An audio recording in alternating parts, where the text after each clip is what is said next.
สบายดีสวัสดีเพื่อนพี่น้อง FC เบิร์ดทุกคนเนาะ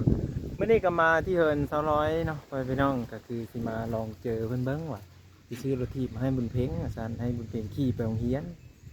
หรือว่าบางสีว่าซื้อรถถีบมาให้นางร้อยประมาณนี้เนาะเพิ่นชี้ว่านั่นเลยทุกคนเดี๋ยวมาเบิ่งนำกันเนาะรถถีบคันใหม่ๆนี่ก็คือว่าแล้วทุกคนเลย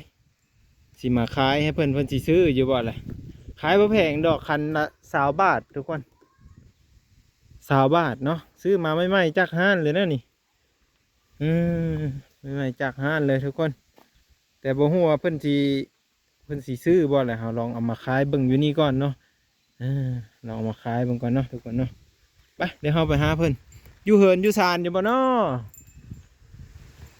อยู่เหินอยู่ศาลอยู่บ่ประตูไขไว้อยู่ได้แหละทุกคนโอ้ได้เห็นคนอยู่เนาะเห็นครูเห็นคนอยู่บุญเพ่งไปซื้อเนาะบุญเพ่งนี่ฮะไปโรงเรียนแล้วบ่โอ้บุญเพ่งไปโรงเรียนแล้วทุกคนเนาะเพิ่นไปโรงเรียนแล้วบุญเพ่งโอ้ยเนาะเสียดายบ่ได้เห็นเพิ่นก็คือว่าแล้วนี่รถถุงรถถีบเพิ่นนี่ก็หมุนเมื่อไหร่เนาะบุญเพ่งก็เริ่มใหญ่เลยนะทุกคนเด้รถถีบตัวนี้ก็เพเมื่อไหร่รถถีบของบุญเพ่งก็จอดไว้ไหนโอ้เป็นระเบียบดีเนาะเก็บไว้ดีอยู่กับเพลเด้อันนี้พ่อใหญ่เกิ้งไปเชื่อพ่อใหญ่เกิ้งนี่มันเห็ดอีช่างอ่ะนะเบิ่งหนังเนาะสวัสดีค่ะยิ้มเปยๆเนาะยิ้มเปยเพิ่นก็ได้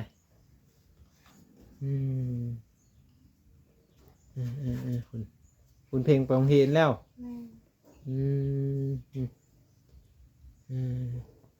ซองมึงยังไงฮะซองมึงยังแหละ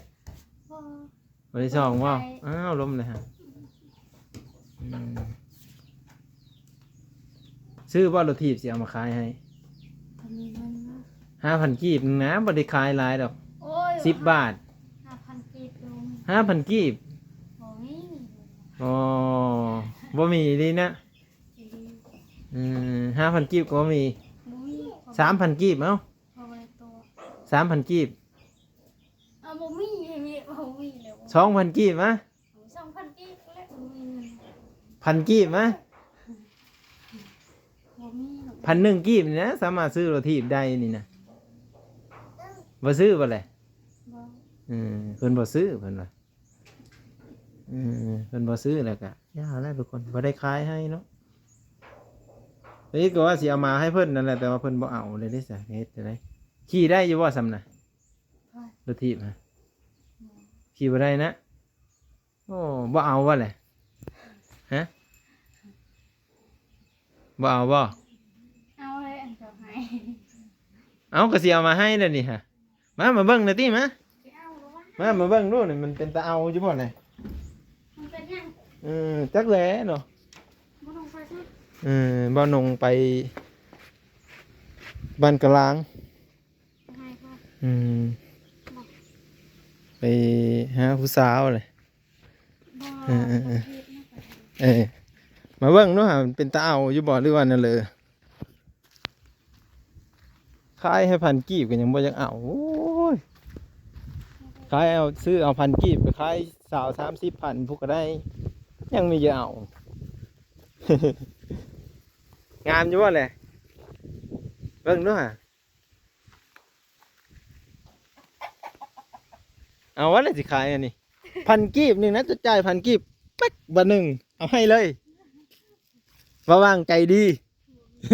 บ่ว่างใจดีได้ซื้อรถถีบมาแจกเลยนี่คันละ1,000 กีบเนี่ยทุกคนไม่เลยนี่ฮะนี่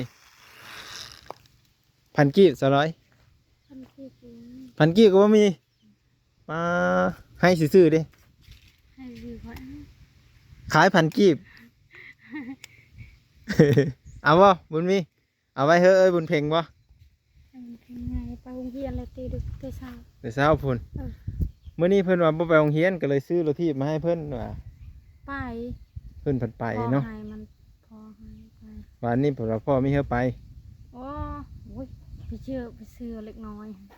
มันว่าตัวที่เกิดไป เออ อย่าไปฮันเด้ เออ ก็ให้เลือกหายไป แม่นแล้วเฮอไปเด้อเดี๋ยวก็คุมเฮอไปได้ แต่เราไปหั่นเราก็สามารถ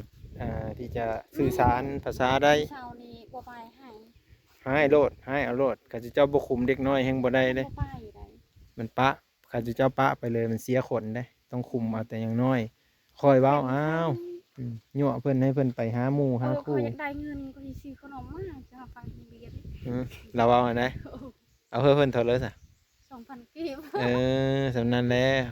บ่ต้องให้หลายให้พันกีบ2,000กีบ ให้มันไปโรงเรียนแล้วมันไปเด้อ ตอนเช้า1,000ตอนแรง1,000 พออยากกินขนมถ้ากินขนมก้อน ถ้ากินน้ำว่าหนงเนาะว่าบ้างขนมทงน้อยกินบ่แซ่บ ขนมงูเห็นนะแม่บ่ เอาสิเอารถทีบให้กับบ่เอาบุญเพลงขี้ได้บ่ซำนี่ ยั่วแล้วเด็กน้อย บุญเพลงขี้ได้บ่ ได้แล้วมันยัง คันสมมุติเฮาเอาไปเฮ็ดยุงเห็นได้ล่ะสิขี่มาได้บ่ บ่ได้เลย เอ้าจะว่าขี่ได้บ่ มันใหญ่สมรำขี่ได้ อืม นี่น้อยหน่อยเว้ยขี่บ่ได้ ขี่บ่ได้นะ วันยังวันนี้ มันเสาร์ มันเช้านะมื้ออื่นเลย มันทิศ วันเทศ เออแสดงว่าบ่เอาเนี่ยเนาะว่าคือมาใจแบบบ่อยากได้อีหยังแท้ซะยาวอีหยังบ่เฮ้อสลอยเด้อพี่น้องเอ้ยเพิ่นบ่อยากได้อีหยังเลยได้ตอนนี้เพิ่นพอมาแล้วอีหยังก็ได้ เจ้าให้คอยสื่อคอยบ่มีเงิน พันกีบนึงนะ พันเก็บก็บ่มี แลกกันเนาะ1+1เป็นเท่าไหร่ฮะจะตอบถึงออกไปเลย แกเอาเลย น้ำบดนึง 1+1เป็นเท่าไหร่เจ้าอยู่กับพญาเกิง2คนเป็นเท่าไหร่บัดนี้ เป็น3 1+1เป็น3มาแต่เซอร์เร่ทางนี้อ๋อมาแต่เมืองชนพุ่นเนาะอ้าวมีแต่ผู้ไปซื้อยมซื้อยามีสบมไม่สบายเอ้ยเพิ่นมาลิ้นนำเอ้ยเพิ่นมาแว่ทุกคน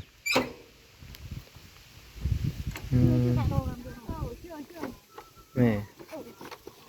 ผู้เพิ่นผู้จะไปเกี่ยวข้าวฮะ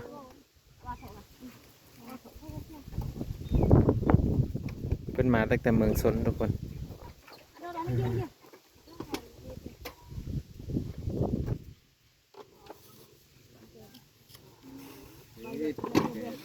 แม่โอ้ยลมมันเลย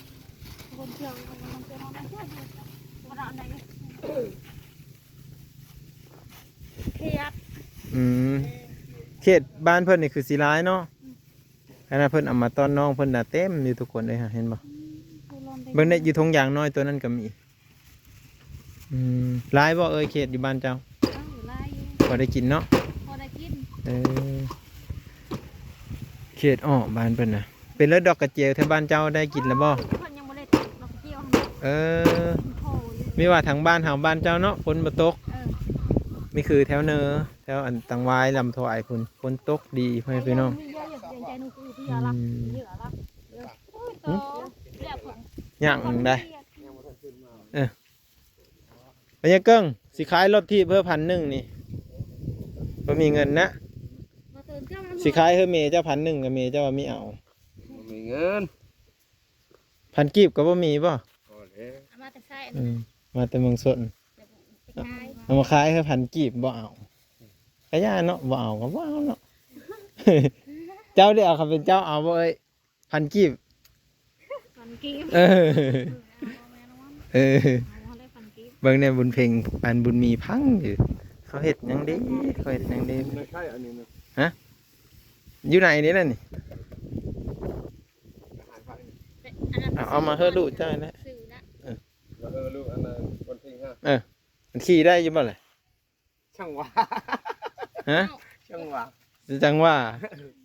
นี่จังว่าแน่เนาะคือขี่ได้แล้วรถถีบใหม่ๆเนาะ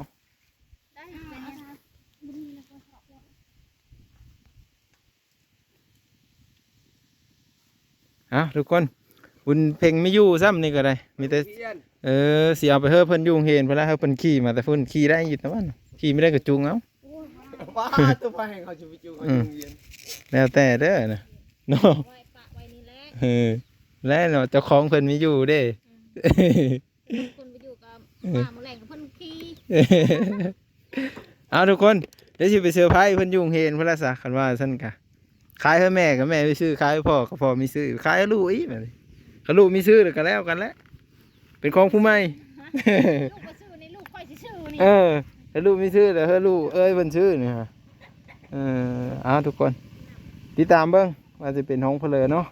เพิ่นมีซื้อซ้ำเนี่ย